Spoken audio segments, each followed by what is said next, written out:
you start to develop your powers of empathy and imagination, the whole world opens up to you. So let's exercise those powers. Imagine you were suddenly transformed into a fish. It doesn't take a lot of imagination to realize the first thing you need to do is find water. Lucky for you, you live on a water planet. Most of the living space on your planet is water. You just need to decide what kind of water you want to live in. Salt water, fresh water, or a mix of the two. Since marine ecosystems cover 71% of the planet's surface, if you decide to be a saltwater fish, you have lots and lots of choices of places to live. You could live out in the open ocean, in surface waters, where it's bright and sunny and there's food to eat, but no place to hide from predators. Or down deep where it's cold and dark and there's not much food, except what rains down from above, but it is a whole lot easier to hide from predators. If you stay down here, you'll probably want to be the kind of fish that makes light, called bioluminescence. Light you can use to help find food or attract a mate. Or you could head for shore, where there are plenty of hiding places and plenty of food. In a kelp forest, maybe. Or how about a coral reef? Or a seagrass meadow? If you decide instead to be a freshwater fish, your choices are much more limited, since freshwater ecosystems cover less than 1% of Earth's surface. There just isn't a lot of fresh water on your planet, and a lot of what there is tied up in polar ice caps, glaciers, and underground aquifers. What little is left in lakes, ponds, rivers, and streams makes for slim pickings in the fish real estate market. Slim in terms of available space, but not in terms of variety. Freshwater habitats are like islands of water in a sea of land, so each island can be very different from the next, requiring fish to adapt accordingly, which helps explain why 40% of all the fish species on Earth live in freshwater ecosystems. Different fish adapted to live in different ecosystems, all of them fresh. Or how about a mix of freshwater and saltwater, where rivers meet the sea in what are called estuaries? Here, there is phenomenal diversity and abundance of species. Rivers and rain carry nutrients off the land and into the estuary, where they stimulate plant growth, providing abundance of food and hiding places. Compared to the open ocean, where nutrients are often in short supply, this is prime real estate, which is why many open ocean fish come here to spawn. This is where life begins for many ocean fish, thus earning estuaries the reputation of nurseries of the sea. These extraordinary ecosystems cover less than 1/2000% of the Earth's surface area, but they are some of the most productive ecosystems on the planet. If you decide to live here, you're going to have a rich bounty of food and shelter. But because it is a mixing zone, you will have to be pretty tolerant of widely fluctuating environmental variables like salinity and temperature. Any one of these ecosystems could be perfect for you if you imagined yourself as the right kind of fish. Because wherever you live, you need to be adapted to tolerate the range of environmental variables that you will encounter while living there. If you stay within your zone of tolerance, you will thrive. Just outside that zone, you may survive, but not thrive. And let's not even talk about what happens if you get too far outside the zone. It's all about being in the zone.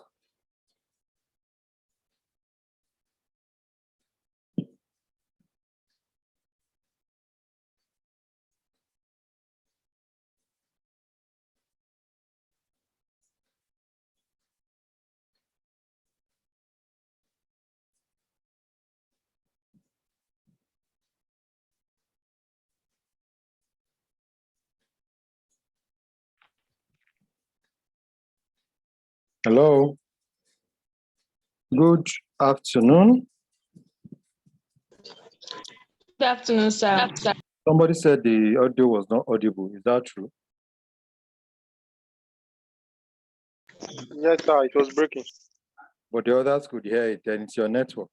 Unless my network is also bad. Anyway, good afternoon, everybody. And you're welcome to today's class. I'm sorry I couldn't attend class last week. It's due to my involvement in another project that keeps me out of the office and on the field most of the time. But I'm glad to inform you that my time with you in 312 is gradually coming to a close. So can somebody be happy there and say, yay? Hey.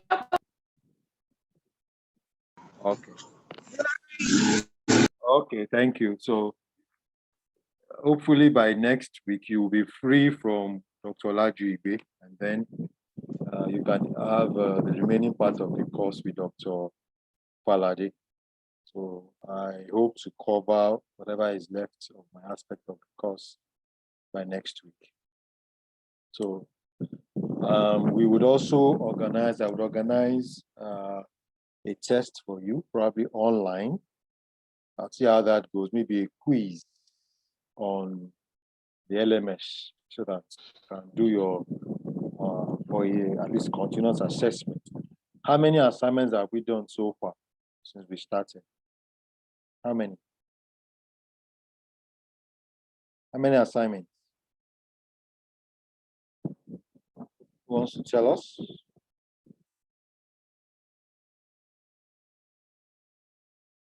I hope you can all hear me, or am I just talking to myself? We can hear you, sir. So how many assignments have we done while on this course?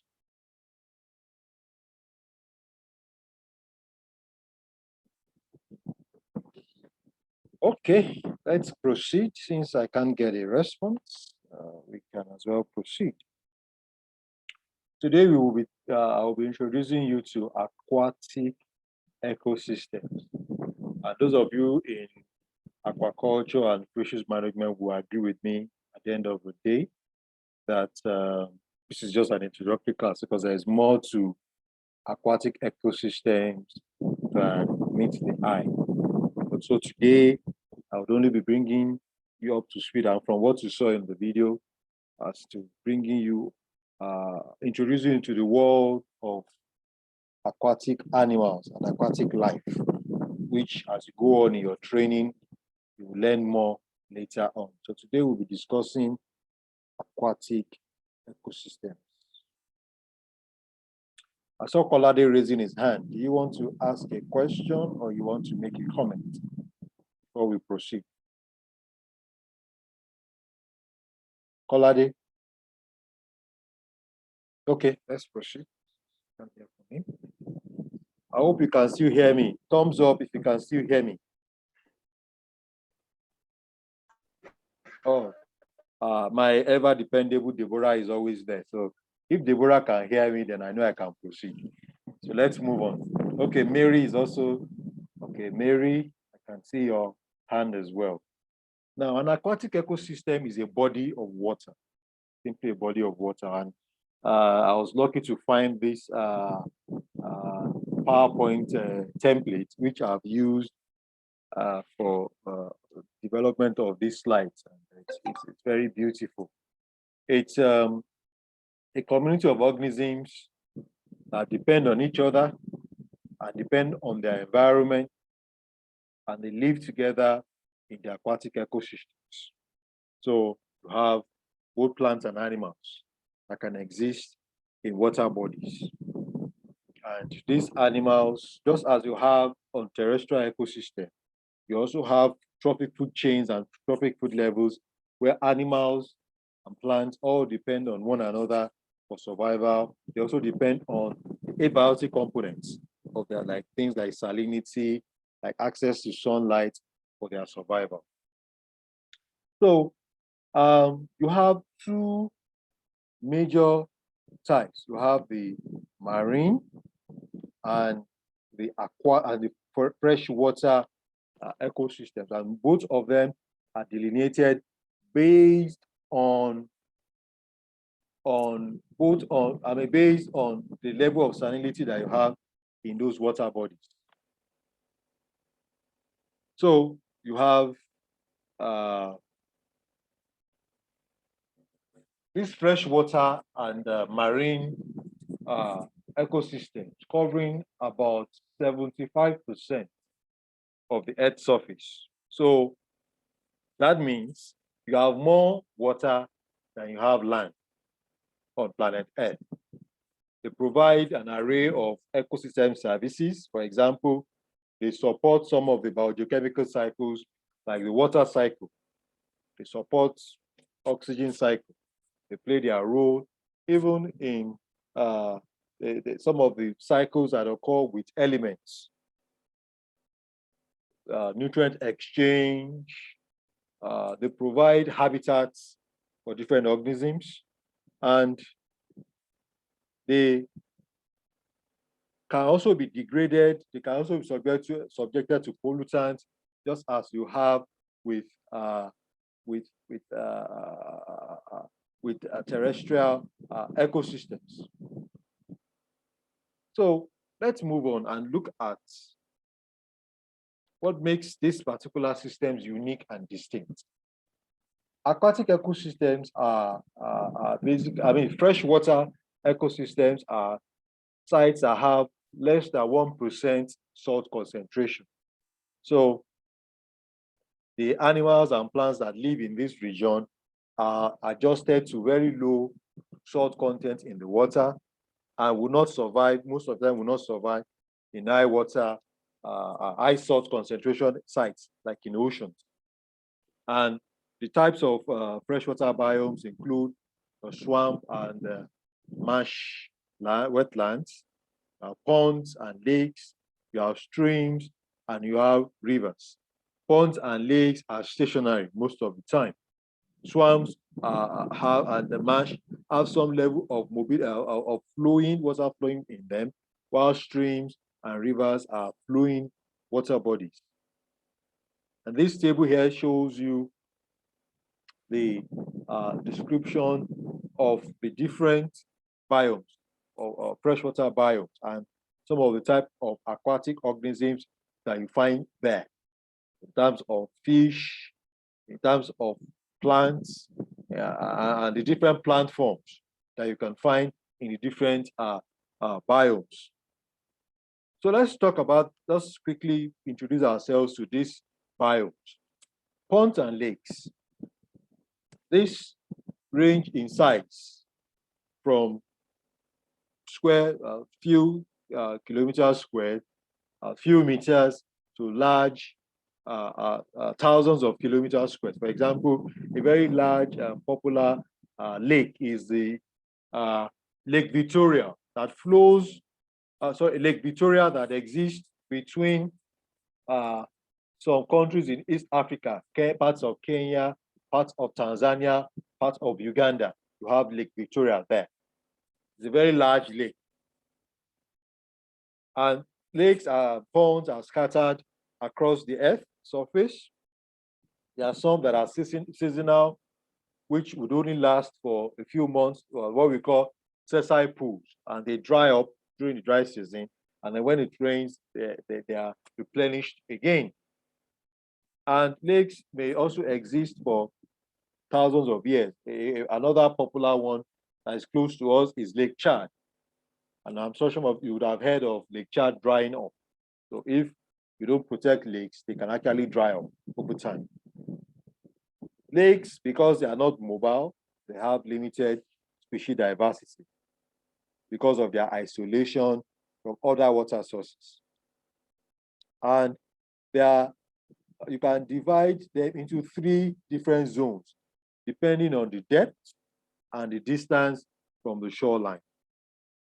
So you can have the topmost zone, which is near the surface, what we call the littoral zone. This is the zone where you have most of the diversity in terms of algae, in terms of floating aquatic species, plants in particular. You have snails, clams, insects, crustaceans, fish, and amphibians that exist here because this is the warmest part. It is shallow and it's able to absorb most of the heat from the sun.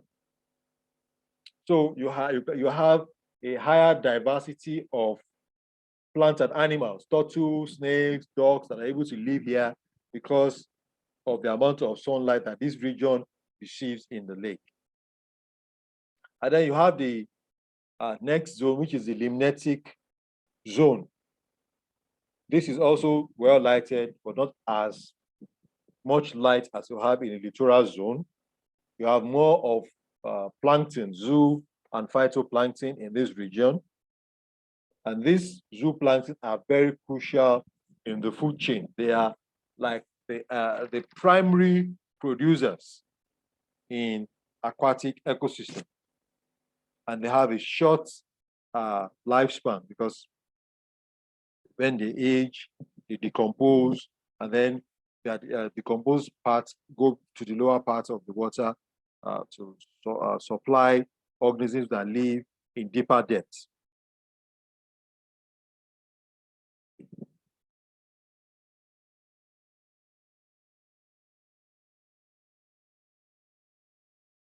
So these are just examples of pictures of different lakes that you find across the globe. So look at this. This is a pond, very small. This you can see the lake, and then what a lake is simply a water body that is surrounded by land. And you have different organisms and plants and animals that are able to live at different parts of a lake. So the deeper parts are what we call the profundal zone, which is the deep water part of the lake or a pond, colder and denser than the other zones. And you have lights being able to penetrate from the littoral to the limnitic to the profundal, but the amount of light you get in the profundal layer is lower. However, you still have some organisms that can survive at this point in a lake. These are organisms that would feed more on dead organisms and use oxygen for cellular respiration. You then have streams and lakes, streams and rivers as part of the freshwater biomes. These are flowing water bodies in one direction, and they are found all over the world. You have most of them getting their start at headwaters. So, for example, some of them get from waterfall. There could be a spring or a snow melt. Or even sometimes you have some streams and lakes that get their source from lakes. And then they travel all the way to their mouth. Their mouth is where, so you have the headwaters, that's the beginning of the river or the stream. And then you have the mouth where it empties its contents into the ocean. So in the video that you saw earlier, you heard what we call estuaries. So that's where the ocean and the fresh water or the river course where they meet. So rivers or streams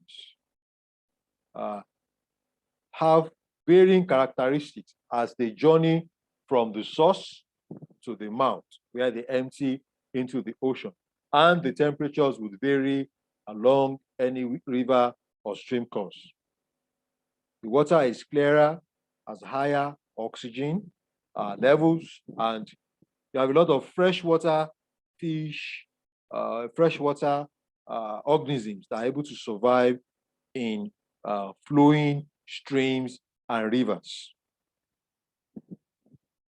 So the width and the species diversity would increase towards the middle of the stream, with numerous plants and algae found in the middle.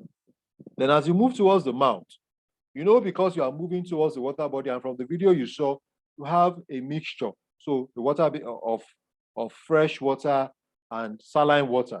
So at this region, you have water that is murky, a lot of sediments that would have gathered from different parts along the stream.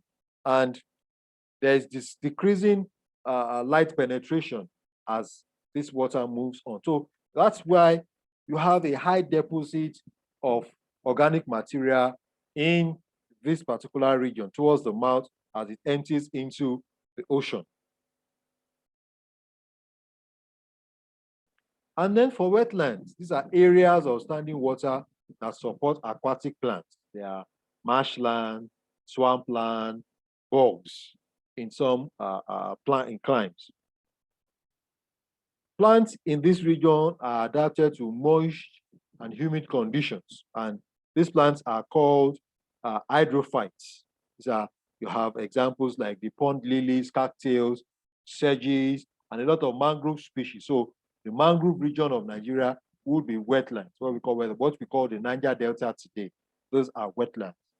High level of species diversity because of the high deposition of nutrients in this region.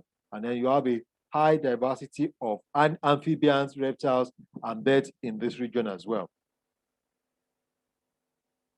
So for example, there are some wetlands that are not considered as freshwater ecosystems because of the high concentration of salt in them. And these salt marshes are able to also support different plants and animals because of their proximity to the ocean. Now, the second type of aquatic biome would be marine ecosystems. And this is the largest, representing about 3/4 of Earth's surface. So even your fresh water is just about 1 to 2% of the Earth's surface.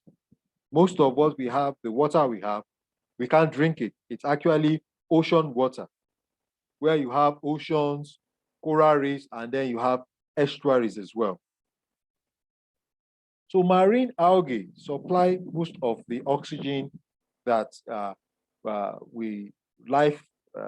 that organisms, living things use for their existence on Earth, and absorb a large proportion of CO2. So they are very good pools of CO2. And also they support the climatic cycles, the water cycle, because a lot of the water that evaporates from seawater provides rain for land. That's why you have a lot of rainfall in places like Lagos, because Lagos is close to the Atlantic Ocean. Now, there are different parts of the marine ecosystem. You have the open ocean, you have the continental shelves, the algae beds and reefs, you have estuaries and brackish waters, and the upwelling zones. Oceans are the largest ecosystem, like I said.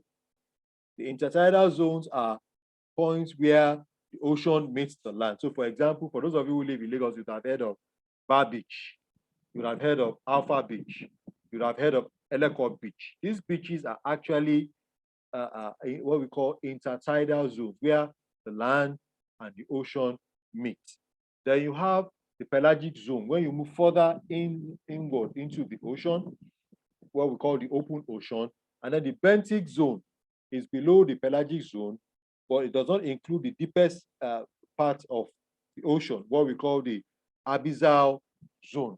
And so in marine ecosystems, particularly in oceans, you classify it based on depth. So you have the intertidal zone where it's 0 meters, then you have 1,000 meters where you have the what we call photic zone, because there's a lot of sunlight penetration within the pelagic zone. So you have the continental zone as well, or what we call the continental shelves, what we use to delineate the various continents, the African continent, the American continent.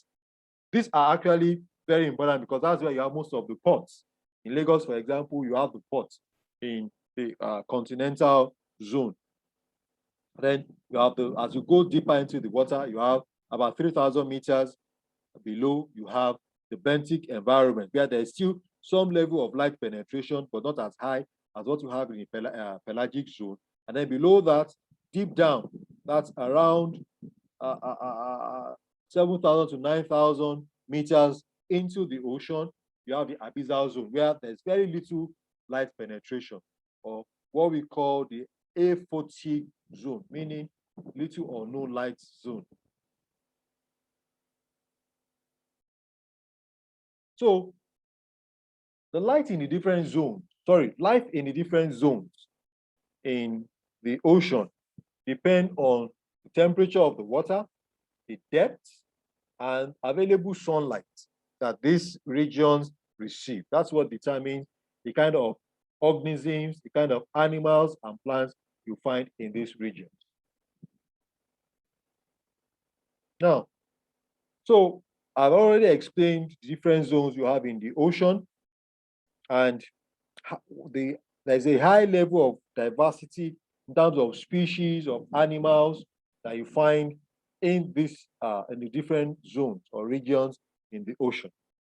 Nevertheless, the ocean is very rich in terms of the species you can find there, in terms of large mammals, small fish, medium-sized fish, different clams, octopus, all of them exist in the different regions in the water body.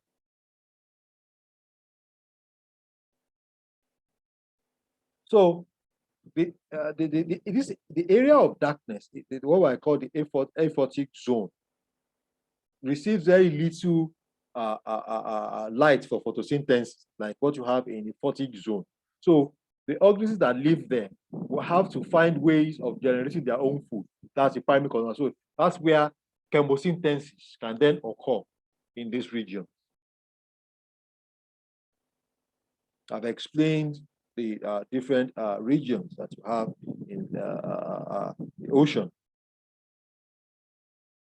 So the intertidal zone on sandier shores is not as stratified as some of the rocky areas. When you move away from the shoreline, you move inwards into the water body. So you have some rocky regions also on the ocean too. And there's a lot of algae, a lot of mud and sand that moves within this region depositing nutrients. So you can then have some fauna, some crustaceans and birds that also come to feed on the fish in the intertidal zone. The water environment or the pelagic zone is that region where you are basically in the open ocean, where you have the neritic zone, where the water above the continental shelves exists, or what we call the coastal plain found under the water body, and also the oceanic zone, all the waters beyond the continental shelves. That's what we call the open ocean, which is basically where you have this pelagic zone as you begin to move deeper into the water body. Now, the benthic zone is below the pelagic zone, and the bottom of this zone consists of a lot of sand, a lot of silt, and dead organisms. So because of the deposition of all this sand and silt and decomposing organisms, it is nutrient rich. And there's little water, little sunlight penetration. So because of that, you just have deposits of these nutrients, not because a lot of organisms are not able to exist and survive at this region. Nevertheless, there are still those that can survive, like some fungi, some bacteria, some sea animals, sea stars, and fishes and worms can still exist there. And you have a lot of seaweed that can survive at this level. So we call the organisms that survive here benthos.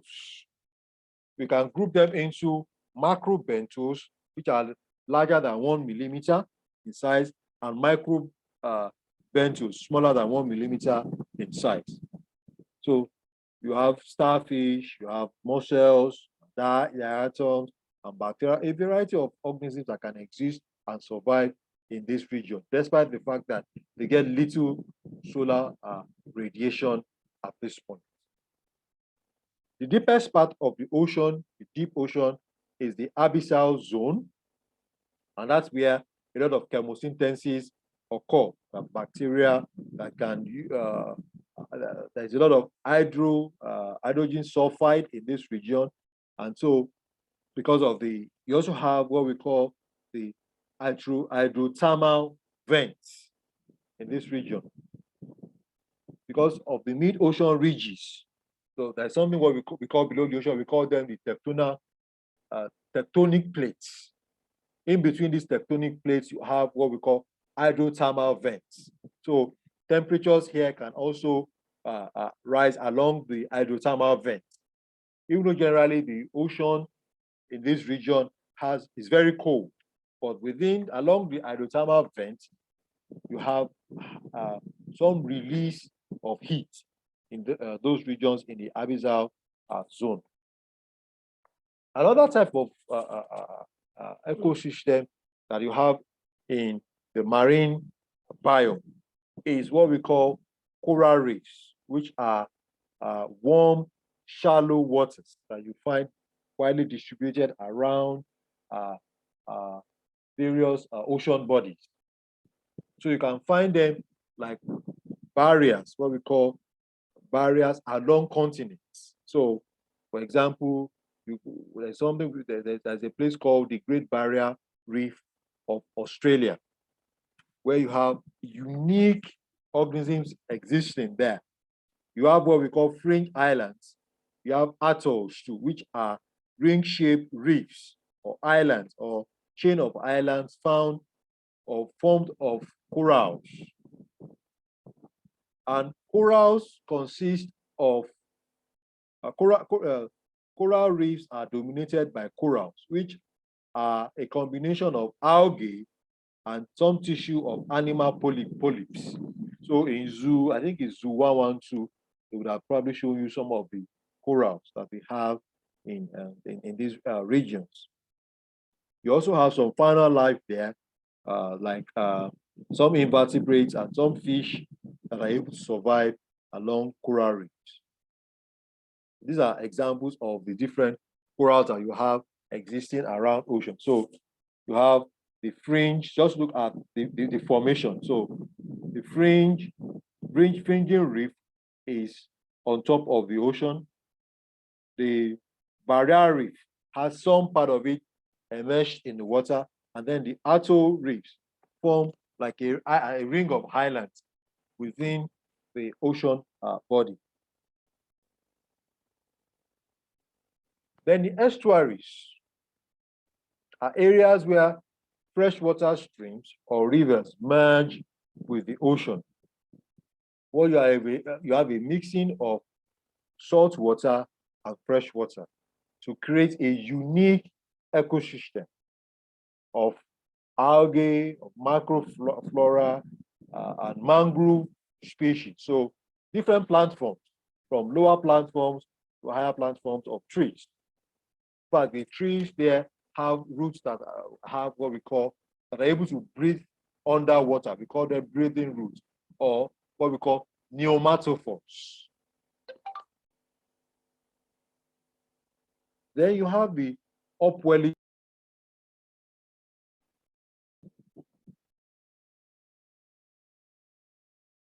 Hello? Hello? Can you still hear me? I think I went off. So I think I went off. So which part, where did I go off? I just discovered that I was disconnected at some point. So Deborah, where was I before my connection went off? Upwelling, sir. You're talking about the upwelling. Upwelling zones. Oh, okay. All right. Thank you, Kolani. Let's see if I can share. Okay, so this is a phenomenon that involves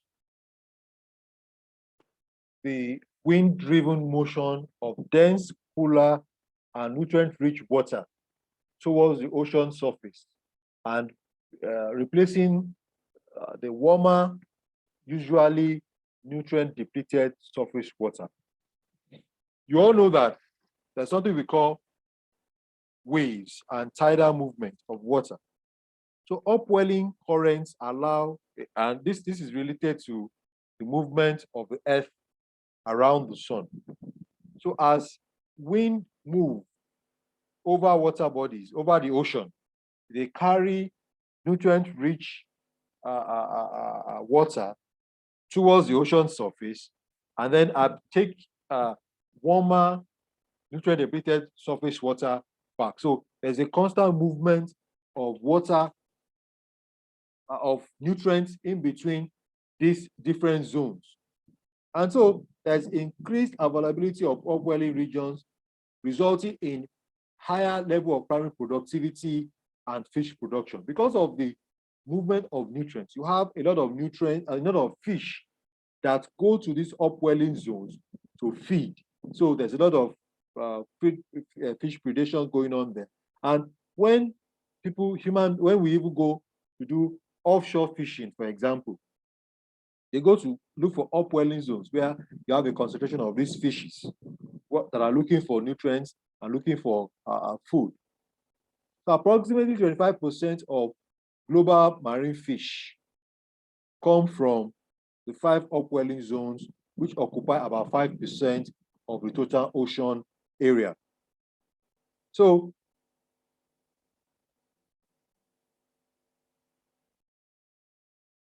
these 5 upwelling zones include the coastal upwellings, large-scale wind-driven upwellings in the interior part of the ocean. So you have upwelling zones around the coast, the coastal region, so the beaches.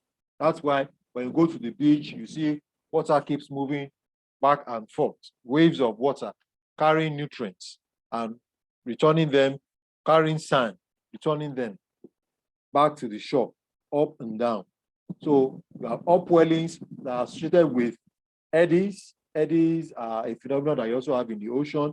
You have topographically associated upwellings. So when you have hills and mountains occurring in water bodies, you can also have upwellings there. And then you have broad diffusive upwellings in ocean interiors. These are different types of upwellings that you can find in the ocean body. And so we have 4 major ocean basins that also help us with categorizing our continent. We have the Atlantic, the Pacific, the Indian, and the Arctic Ocean. And so these marine ecosystems, such as coral reefs, estuaries, salt marshes, mangrove forests, are all distributed around the world. As you go on in your training, you'll be able to focus more and go into detail to look at some of these, particularly those of you in fisheries. You look at some of them. Those of you in forestry, at some point you'll be introduced to mangrove forest and the uniqueness of this region, and the fact that the characteristics that you find in the different regions depend on the climatic conditions, the geography of the area, temperature of the water, and other physical factors that influence the formation of such ecosystems. So quickly, I want to talk about some of the factors that can affect or influence aquatic ecosystems. One of the major things that is constant with water bodies or aquatic systems is the fact that they continue to vary and change. The conditions in water bodies depend on seasons. So what you find during the wet season will be different from what you will find in the dry season in a stream or a river, for example. And the organisms and communities you find in these systems have been able to adapt to the changing conditions. Sometimes they would migrate, sometimes they have defense mechanisms or adaptation mechanisms that they have put in place to be able to cope with the changing conditions of their habitats. However, human effects can result in pollution, changes in the landscape. So, for example, you can have a Lake Chad drying up because of erosion, because we have removed the watershed protection around it. So there's a lot of movement of organic material due to runoff during rainfall into these water bodies, and then you have siltation taking place. And also, so hydrological systems can be affected by anthropogenic activities, and then global climate change is another factor. For example, the melting of the ice caps is increasing the sea levels, and that's a problem because also it will dilute salinity of the water body. It will increase sea level, what we call sea level rise, and all this have implications for plants and animals and human beings. And there's a complexity the compressors and leakages within them make the effect of the disturbances to be difficult to also predict most of the time. So we really need to have a clear understanding of how human and also natural phenomena affect and influence these aquatic systems. So, for example, flooding. Flooding is a regular phenomenon that occurs, for example, on an annual basis. It's natural. Sometimes flooding can be human induced. So if you block a waterway with a building, for example, the water will always have to find its level, and that can lead to flooding of inland areas. Floods also, when a river floods, it deposits its nutrients on the banks, and in turn washes bits of vegetation into the river, which become food for aquatic organisms. So that's a natural phenomenon. Floods are also used by nature to replenish lakes, to replenish ponds, because that's why we have what we call floodplains. Floodplains are those parts of the river course that will be filled with water when there is a high, when the soil becomes inundated due to high rainfall.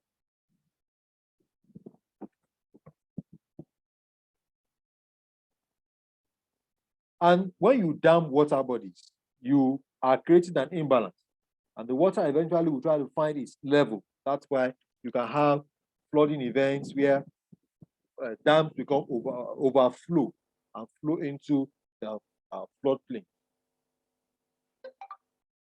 So human activities that affect, when we look at the human influences that affect aquatic systems, they could be sand mining, municipal discharge of waste into water bodies, forestry activities, or agricultural activities.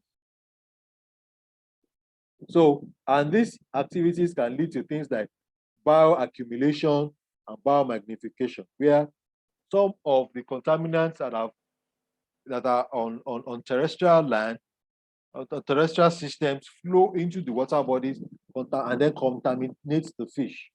And then when we human beings consume the fish, the contaminants bioaccumulate in our system. And then there's a process of what we call biomagnification, because when a small fish eats a contaminated plankton, minute deposits of, say, for example, heavy metals will be in fish. But as you continue to consume fish over time, it biomagnifies in our system. Or even in the trophic levels or in the pyramids, from the zooplankton, as you move into the fish to larger fish, there is an accumulation of this contaminant. And then you can have phenomena such as the endocrine disrupting substances, pollutants that have the ability to alter growth, reproduction, and the development of aquatic organisms, finding their way into water bodies. This EDS compound could be from pesticides, from detergents that we use in our homes when we wash, from effluents that are released from industrial factories, or hormones, or from contraceptives. All these things can find their way into water bodies and impair fish reproduction. It could even make fish to become infertile, or feminization of fish. Then you have climate change, which is another problem. And we have, although we have anthropogenic influence in global warming, this warming in turn affects water bodies, changing. You don't remember I said earlier that temperature is a key component for the stable condition of water bodies. So when you have warmer climates, that affects the water body, melting of snow, ice, and all these things end up affecting aquatic life. We also have atmospheric deposition. So when we, for example, crude oil processing, can lead to a high concentration of sulfur dioxide in the air or nitrogen dioxide. And this will come in as acid rain into the water bodies and then leads to acidification of the water body. So generally, aquatic systems are dynamic and they are unique and are affected by both natural and human factors. So we need to be aware of this, and in our activities and our actions, we need to ensure that we can either conserve, protect these water bodies because they provide services and support most of our biogeochemical cycles. And when we don't handle these water bodies properly, it can lead to loss of aquatic life. So fish can lose their life. It can also lead to loss of the water body itself in terms of the water body beginning to shrink, like what is happening with Lake Chad, that they said Lake Chad is shrinking and they need to come and dredge it because of the level of erosion that has taken place there. So let me stop here and then we have just about 10 minutes left. So I'll maybe take questions or we can quickly discuss before we run out of time. Questions?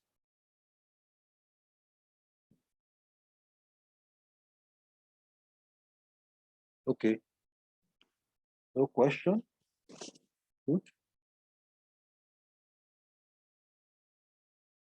Okay, Abdullah, go ahead. I think you are raising your hand.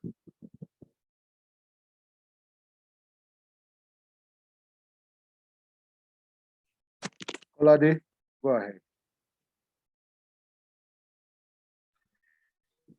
Yes, good afternoon, sir. Like my question is the coral region, like based on the knowledge I had before, I learned coral reef have like they are unique and they have high diversity, like high biodiversity. How true is that, sir? Yeah, it's true. You're correct. The type of organisms that can survive in coral reefs cannot survive in any other ecosystem in the world. So there are some species that are endemic, that are unique. You only find them in coral reefs. And one problem is that such unique systems, ecosystems, are very, very sensitive. So they are very sensitive to the problem of climate change. They are very, very sensitive to the problem of pollution. So you must have heard of what we call bleaching of coral reefs. Bleaching of coral reefs partly because of increase in global temperatures and partly because of pollution. So a lot of these unique organisms that you find in this region are dying off because they're not able to adjust. They are not able to adapt. They have a unique system where they survive. So once the uniqueness of the ecosystem is tampered with, you lose most of the organisms there. So you are correct. Okay, sir. All right. Any other question?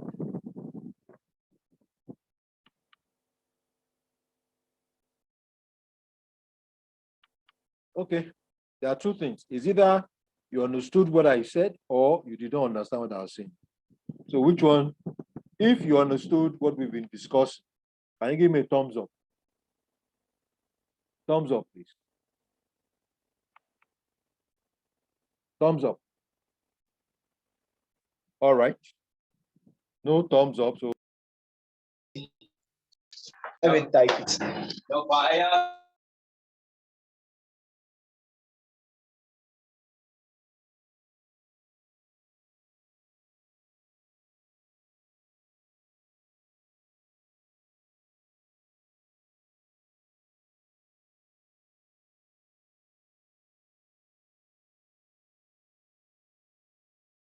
Sir, I can't see you, sir.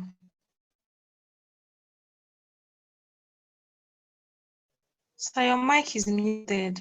oh, okay. Thank you. Thank you, Palumi. I said I would see how we can work out an online quiz next week for all of you. I'll work out the logistics and get back to you on that. Then we'll also see if we can have one more class, one or two more classes, and then Dr. Falade would take over there. Any other question? Questions? Okay, so class rep, please take attendance. Can we please put on our cameras? Okay, someone is trying to ask a question. Sir, the network is bad. But I wanted to ask, is there, let me see. I wanted to ask, is there a way for determining the concentration for? Yes, there is. There are equipment that you can use to determine salinity in water bodies. Yes, there are equipment. Yes, sir. And then there's another question about the floodplains. I don't really get what they are about. Can you explain more on them? Yeah, floodplains are natural extensions of rivers and streams. Ordinary nature knows that a particular water body, a river, will overflow its banks during the rainy season. So nature would have created a network, what we call a floodplain, where the water overflows. For example, if you live close to any water body, you know that during the rainy season, the water will get to a particular level and to a particular region, a particular area around the water body. And then during the dry season, the floodplain dries up. So every water body has its own floodplain where the excess water flows into. And this excess water can form ponds and little lakes during the wet season where some form of life can exist. But the problem we have is that most of the floodplains have now been converted to residential areas that have infrastructural structures around them. So when there is excess rainfall, the water flows into the floodplain, and then we call it flood.